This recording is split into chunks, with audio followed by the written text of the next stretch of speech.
Hello students, welcome to CRP academy. CRP একাডেমিতে তোমাদের সকলকে স্বাগত এবং প্রত্যেককে গুড মর্নিং। তো কিছুদিন যাবৎ প্রায় দুদিনের মতো আমি ক্লাস অফ রেখেছিলাম একটু পার্সোনাল কারণে। তো আজকে থেকে আবারও আমি ক্লাসটা কন্টিনিউ করার চেষ্টা করছি এবং আপকামিং ডাব্লিউবিপিএসসি দুখানার গুরুত্বপূর্ণ পরীক্ষা ক্লার্কশিপ এবং ফুড এসআই 2024 পরীক্ষাকে লক্ষ্য করে আমরা প্রত্যেকদিন সকাল 7টায় 40টি করে বাছাই করা জিকে প্রশ্ন উত্তরের প্র্যাকটিস সেট করব এবং আজকে আমরা করব সেট নাম্বার 8। লাস্ট আমরা 7 নম্বর ক্লাস পর্যন্ত করেছিলাম এবং আজকে থেকে 8 নম্বর ক্লাস আমরা করব।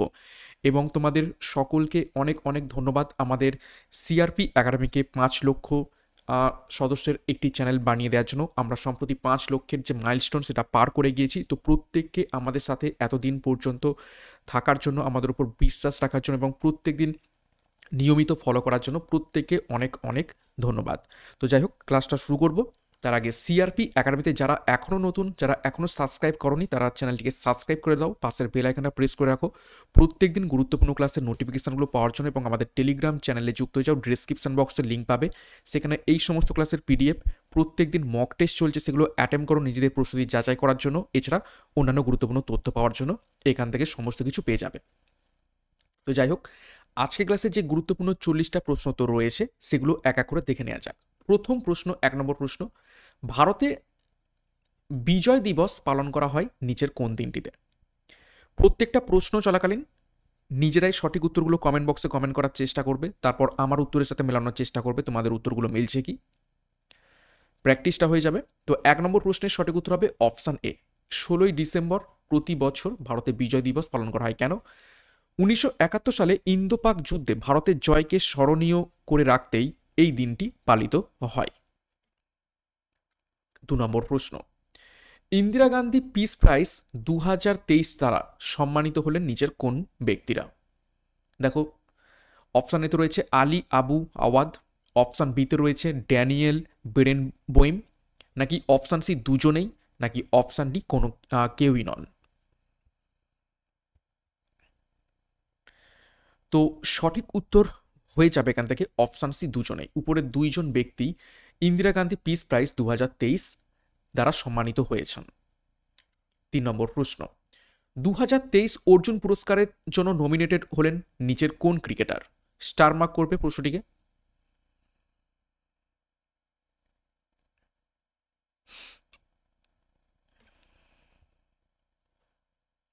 সঠিক উত্তর হয়ে যাবে অপশান এ, মোহাম্মদ সামি 2023 অর্জুন পুরস্কারের জন্য নমিনেটেড হয়েছেন। নেক্সট গুরুত্বপূর্ণ ঘোষণা, ক্লার্কশিপ 2024 পরীক্ষাকে লক্ষ্য করে সংকল্প ব্যাচ 2024 অলরেডি আমাদের শুরু হয়ে গিয়েছে। যারা এখনও যুক্ত হতে চাও যুক্ত হতে পারো। 9647553612 নাম্বারে সম্পূর্ণ পরীক্ষার সিলেবাস এবং প্যাটার্ন অনুযায়ী প্রত্যেকটা বিষয়ের প্রত্যেকটা অধ্যায় ধরে ধরে ডেসক্রিপটিভ থিওরি এবং টপিক ওয়াইজ আমরা এমসিকিউ ক্লাস করব, যেখানে পিডিএফ, স্টাডি মেটেরিয়াল এবং প্র্যাকটিস সেটও থাকবে। তো ডিসক্রিপশন বক্সে বিস্তারিত রয়েছে, সেখান থেকে যুক্ত হয়ে যাও। 4 নম্বর প্রশ্ন দেখো, বৌদ্ধদের ধর্মগ্রন্থ ত্রিপিটক কোন ভাষায় লিখিত? আজকে ক্লাসে কোনো রকমই এক্সট্রা নোটস রাখিনি, নেক্সট ক্লাস থেকে আমি আবার অ্যাড করে দেবো। তো বৌদ্ধদের ধর্মগ্রন্থ ত্রিপিটক কোন ভাষায় লেখা? সঠিক উত্তর হবে অপশান বি, পালি ভাষাতে লেখা বৌদ্ধদের ধর্মগ্রন্থ ত্রিপিটক। এই ত্রিপিটক কেন বলা হয় ত্রিপিটক? পিটক কথার অর্থ হচ্ছে ঝুড়ি বা বাস্কেট, সেখানে বুদ্ধের বাণীগুলো লিখে লিখে রাখা হতো। তো সেই জন্য একে বলা হচ্ছে ত্রিপিটক। এবং 3টে গুরুত্বপূর্ণ পিটক রয়েছে, একটা হচ্ছে সূত্র পিটক, আরেকটি হচ্ছে বিনয় পিটক এবং আরেকটি হচ্ছে অভিধম্ম পিটক। তো এই 3টে পিটককে মিলিয়ে একত্রিত বলা হয় থাকে ত্রিপিটক। 5 নম্বর প্রশ্ন দেখো কি বলছে, বাণিজ্যিক সারগুলিতে নিম্নলিখিত কোন মৌলটির থাকার সম্ভাবনা সবচেয়ে কম?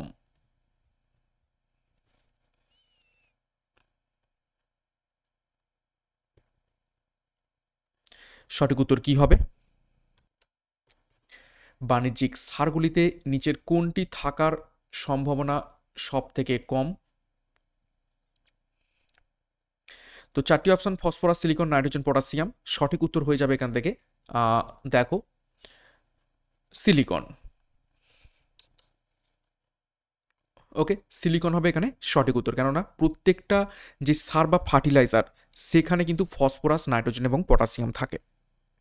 নেক্সট 6 নম্বর প্রশ্ন, রাজ্যপালকে শপথ গ্রহণ করান নিচের কোন ব্যক্তি?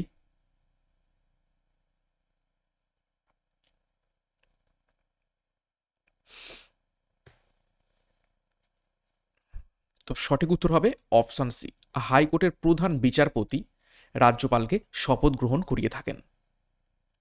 নেক্সট 7 নম্বর প্রশ্ন, মেহেরগড় সভ্যতা হলো কোন যুগের সভ্যতা? গুরুত্বপূর্ণ প্রশ্ন। 4টি যুগ রয়েছে দেখো, তাম্রপ্রস্তর যুগের সভ্যতা, প্রাচীন প্রস্তর যুগের সভ্যতা, নব্য প্রস্তর যুগের সভ্যতা, নাকি কোনোটিই নয়। এখানে সঠিক উত্তর হবে অপশন সি, নব্য প্রস্তর যুগের সভ্যতা হলো মেহেরগড় সভ্যতা। এবং যে অপশন এতে রয়েছে দেখো তাম্রপ্রস্তর যুগের সভ্যতা, এটি হচ্ছে সিন্ধু সভ্যতা। এবং মনে রাখবে এই মেহেরগড় সভ্যতা গুরুত্বপূর্ণ কেন, গোটা পৃথিবীর মধ্যে প্রথম ধান চাষের নিদর্শন এই মেহেরগড় সভ্যতাতেই পাওয়া যায়। পরীক্ষাতে এখান থেকে প্রশ্ন আসে। নেক্সট 8 নম্বর প্রশ্ন, কফি বৃষ্টি দেখা যায় নিচের কোন রাজ্যে? কফি বৃষ্টি খুবই গুরুত্বপূর্ণ টার্ম, পরীক্ষায় এসে থাকে। পেন ট্যাবলেট আমার কাছে এখনো নেই, তো যে কারণে আমার একটু মার্কিং করতে সমস্যা হচ্ছে, তো খুব তাড়াতাড়ি চলে আসবে। তো সঠিক উত্তর হয়ে যাবে কফি বৃষ্টি দেখা যায় কর্ণাটকে। 9 নম্বর প্রশ্ন, জাতীয় জলপথ 1 বা NW1 বিস্তৃত নিচের কোন দুটি স্থানের মধ্যে?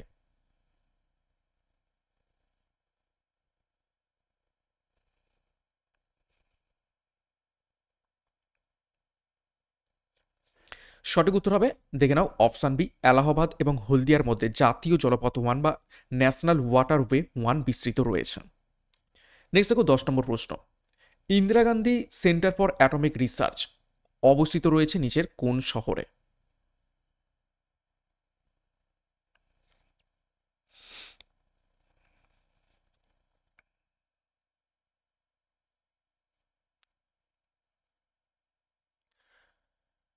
সঠিক উত্তর হবে অপশান ডি, কালপক্কম শহরে Indira Gandhi centre for atomic research অবস্থিত রয়েছে। 10 নম্বর প্রশ্ন, ভিটামিন সি এর বৈজ্ঞানিক নাম কি?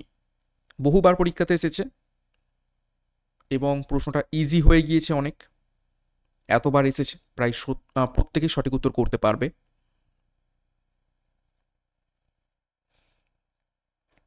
সঠিক উত্তর হবে option C, ascorbic acid vitamin C এর রাসায়নিক নাম বা বৈজ্ঞানিক নাম। 12 নম্বর প্রশ্ন, ন্যায় দর্শনের প্রবক্তা নিচের কোন মহর্ষি?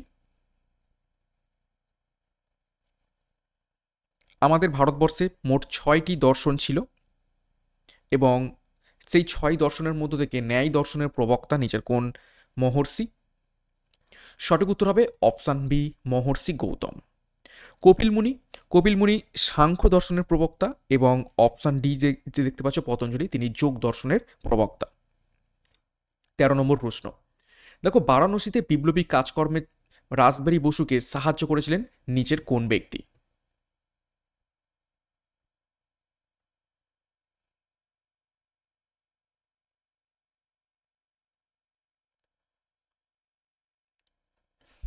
সঠিক উত্তর হবে অপশান সি, বসন্ত বিশ্বাস। 14 নম্বর প্রশ্ন, বর্ষাকালে একটানা কমপক্ষে 15 দিন বৃষ্টিপাত না হলে সেই অবস্থাকে কি বলা হয়ে থাকে?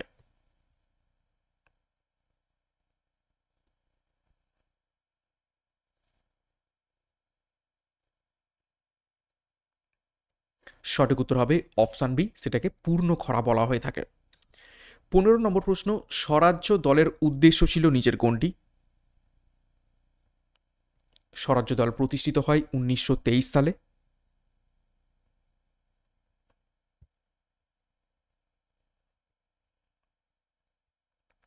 সঠিক উত্তর হবে অপশান সি, আইনসভায় প্রবেশ করা এবং সরকারকে ভিতর থেকে আঘাত করা স্বরাজ দলের প্রধান উদ্দেশ্য ছিল। 16 নম্বর প্রশ্ন দেখো, ব্রহ্মানন্দ কার উপাধি?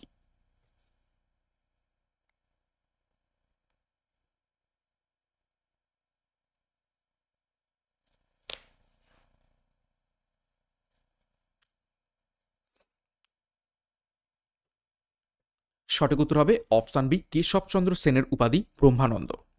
17 নম্বর প্রশ্ন, একটি জাহাজ যখন আন্তর্জাতিক তারিখ রেখাকে পশ্চিম থেকে পূর্ব দিকে অতিক্রম করে তখন সে কি ঘটে? 4টি অপশন রয়েছে, অর্ধেক দিন এগিয়ে যায়, অর্ধেক দিন পিছিয়ে যায়, একদিন এগিয়ে যায় নাকি একদিন পিছিয়ে যায়?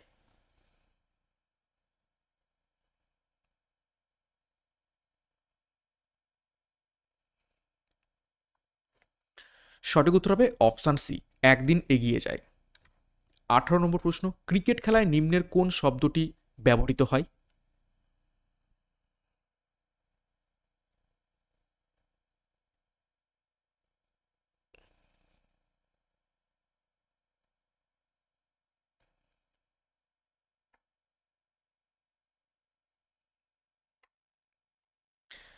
তো সঠিক উত্তর হয়ে যাবে এখান থেকে option C, silly point. Next 19 number প্রশ্ন, কোন গুপ্ত শাসক হুন আক্রমণ প্রতিহত করেছিলেন? খুবই গুরুত্বপূর্ণ প্রশ্ন।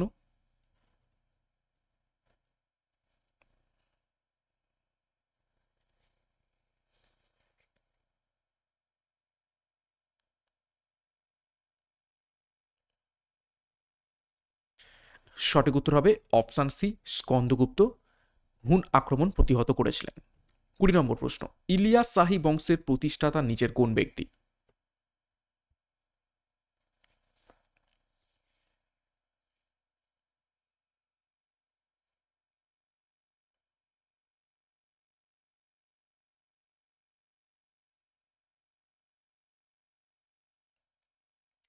সঠিক উত্তর হবে অপশান সি, শামসুদ্দিন ইলিয়াস শাহ, ইলিয়াস শাহী বংশের প্রতিষ্ঠাতা।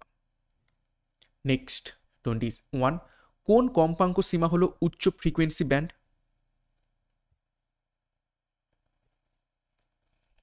নিচের কোন কম্পাঙ্ক সীমা হলো উচ্চ ফ্রিকোয়েন্সি ব্যান্ড? সঠিক উত্তর হবে অপশানটি 3 থেকে 30 মেগাহার্জের ফ্রিকোয়েন্সি উচ্চ ফ্রিকোয়েন্সি ব্যান্ড। বা 22 নম্বর প্রশ্ন, বৈদিক যুগে প্রচলিত ব্রীহি শব্দের অর্থ নিচের কোনটি? অর্থাৎ বৈদিক যুগে ব্রীহি বলতে কোন পণ্যটিকে নিচের বোঝানো হতো? গাভী, জমি, তুলো নাকি ধান?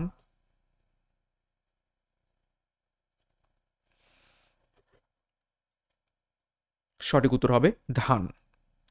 23 নম্বর প্রশ্ন, পেপসিন কি?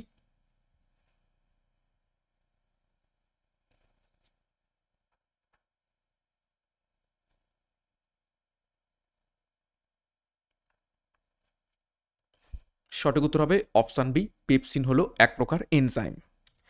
24, মৃচ্ছক টিকম নাটকটির রচয়িতা নিচের কোন ব্যক্তি?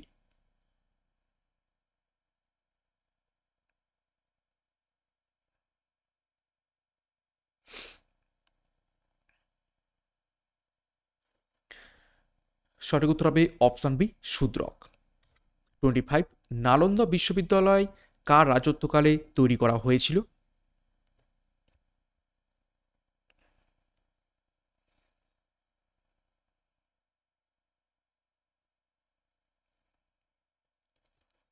সঠিক উত্তর হবে দেখে নাও অপশান সি, প্রথম কুমারগুপ্তের রাজত্বকালে নালন্দা বিশ্ববিদ্যালয় প্রতিষ্ঠা করা হয়েছিল। 26, কোন দিল্লি সুলতানাতের আমলে স্বাধীন বাহমনি সাম্রাজ্যের উদ্ভব ঘটে? খুবই গুরুত্বপূর্ণ প্রশ্ন।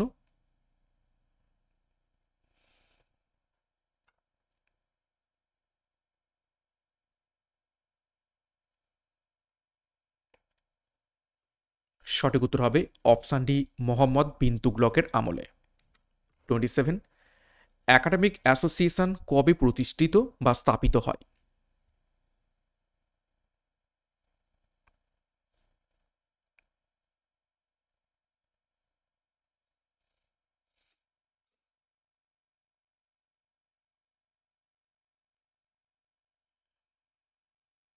সঠিক উত্তর হবে অপশান সি, 1828 সালে।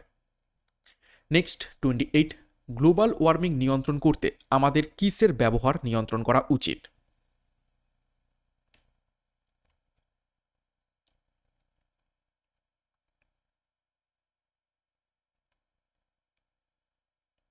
সঠিক উত্তর হবে অপশানে জীবাশ্ম জ্বালানির ব্যবহার নিয়ন্ত্রণ করা উচিত গ্লোবাল ওয়ার্মিং নিয়ন্ত্রণ করতে।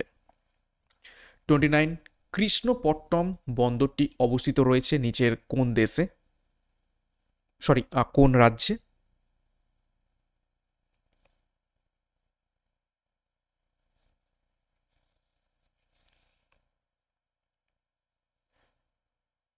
সঠিক উত্তর হবে অপশান সি, অন্ধ্রপ্রদেশে। 30, ভারতের সর্বপ্রাচীন পর্বতমালা হল নিচের কোনটি?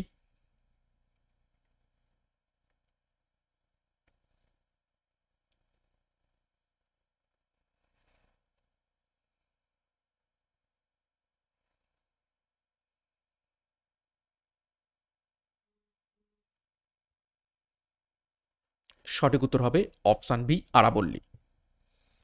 নেক্সট 31, পিচোলা হ্রদ নিচের কোন জেলাতে অবস্থিত রয়েছে?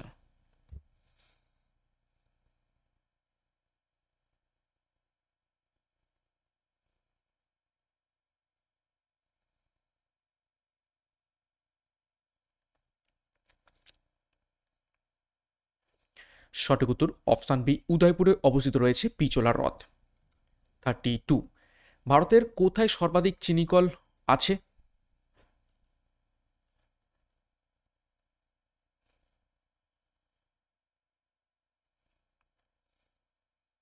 সঠিক উত্তর হবে অপশান সি, উত্তরপ্রদেশে ভারতের সর্বাধিক চিনিকল আছে।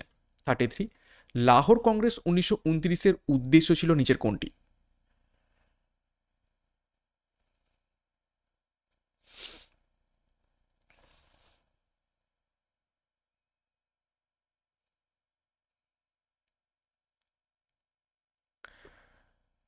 সঠিক উত্তর হবে অপশান সি, ভারতের জন্য পূর্ণ স্বাধীনতা।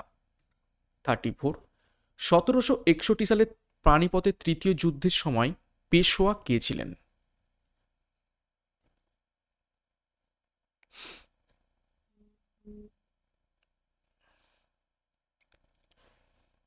সঠিক উত্তর হবে অপশান বি, মাধবরাও। 35, গরুমারা জাতীয় উদ্যান কোন নদীর তীরে অবস্থিত?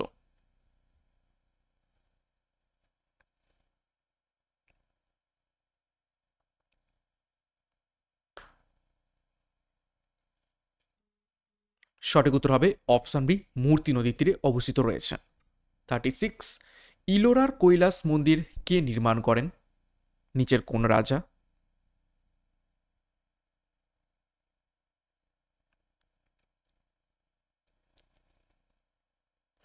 সঠিক উত্তর অপশান এ, প্রথম কৃষ্ণ। 37, পং জলবিদ্যুৎ উৎপাদন কেন্দ্র নিচের কোন রাজ্যে অবস্থিত রয়েছে?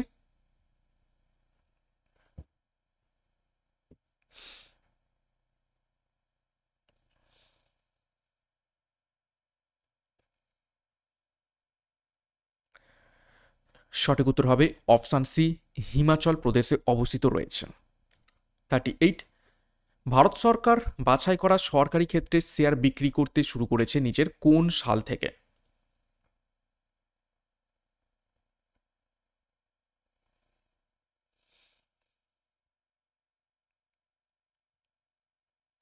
সঠিক উত্তর হবে অপশান এ, 1992 সাল থেকে। 39, সুন্দরবনের বৃহত্তম দ্বীপ নিচের কোনটি?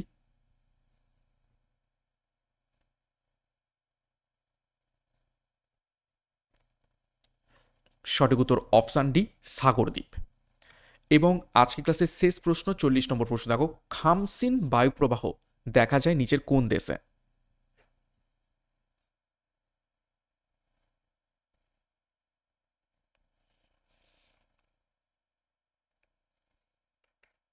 সঠিক উত্তর হবে অপশান সি, মিশরে খামসিন বায়ুপ্রবাহ দেখতে পাওয়া যায়। ওকে, তো এই ছিল গুরুত্বপূর্ণ 40টা প্রশ্ন উত্তর আজকে ক্লাসের মধ্যে। 40-এর মধ্যে কার কত স্কোর হয়েছে কমেন্ট বক্সে কমেন্ট করবে। এবং ক্লাসটা শেষ করার আগে আরও একবার তোমাদের প্রত্যেককে ধন্যবাদ আমাদের 5 লক্ষের সদস্যর যে মাইলস্টোন সেটাকে পূরণ করা দেওয়ার জন্য, এবং এভাবেই আমাদের পাশে থেকেও আমরা চেষ্টা করব তোমাদের সঠিকভাবে প্রস্তুতি দেওয়ার। এবং আমাদের ব্যাচ কোর্স যেটা রয়েছে সেখানে যুক্ত হয়ে যাও। ব্যাচ কোর্সের ডিসক্রিপশন বক্সে তোমরা বিস্তারিত পেয়ে যাবে। সম্পূর্ণ এখানে বিষয় এবং অধ্যায় ভিত্তিক ডিসক্রিপটিভ প্যাটার্নের থিওরি এবং এমসিকিউ ক্লাস করানো হচ্ছে, সাথে স্টাডি মেটেরিয়াল এবং প্র্যাকটিস সেট থাকছে। তো যোগাযোগ করো 9647553612 নাম্বারে এবং আমাদের ব্যাচ কোর্সে যুক্ত যাও পরীক্ষার সেরা প্রস্তুতি নেওয়ার জন্য। তো আজকে ক্লাসটা এখানেই শেষ করবো। তার আগে সিআরপি একাডেমিতে নতুন হয়ে থাকলে অবশ্যই চ্যানেলটিকে সাবস্ক্রাইব করে নাও, পাশের বেল আইকনটা প্রেস করে রাখো প্রত্যেকদিন গুরুত্বপূর্ণ ক্লাসের নোটিফিকেশনগুলো পাওয়ার জন্য, এবং টেলিগ্রামে যুক্ত হয়ে যাও ক্লাসের পিডিএফ, মক টেস্ট এবং অন্যান্য তথ্য পাওয়ার জন্য।